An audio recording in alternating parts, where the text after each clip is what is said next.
hey, who typically pays for the appraisal? The buyer.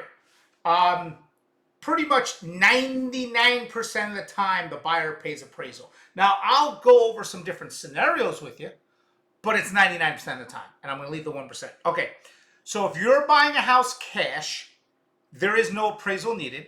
Now, if you want to get an appraisal because it's your negotiation reason to do it, or your reason to negotiate, or you have every reason to do it, whatever, you can get it. So like, let's say I'm buying your house cash, since there's no lender involved, and you're asking $100,000 and I'm giving you $90,000, whatever, I can still say it's contingent to me getting an appraisal, because anything you can put in a contract and you can negotiate anything you want.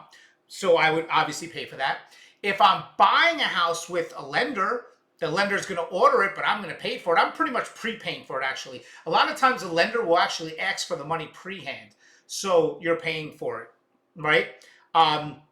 Why did I say 1%? I'll give you two different scenarios. A, let's say it's a really bad buyer's market, right?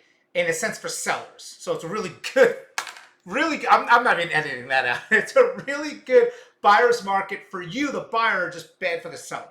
I can go in there and say, I'm going to buy your house. I want X, Y, Z. I can ask for anything. And I want you to pay for the appraisal, right? You could say that. Or you can say, if the house doesn't appraise, because maybe the seller is asking a little too much and you're afraid that it's not going to appraise. And remember, if the home does not appraise, so let's say I'm buying a house for $100,000 and appraises at 90.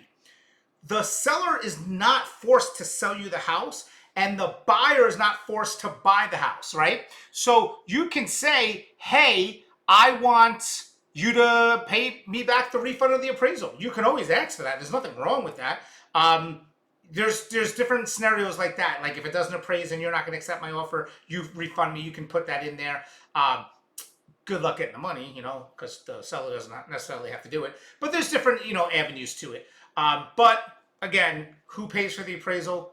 99% of the time, the buyer is always paying for the appraisal. I hope that helped. That's pretty much it. Have a good day.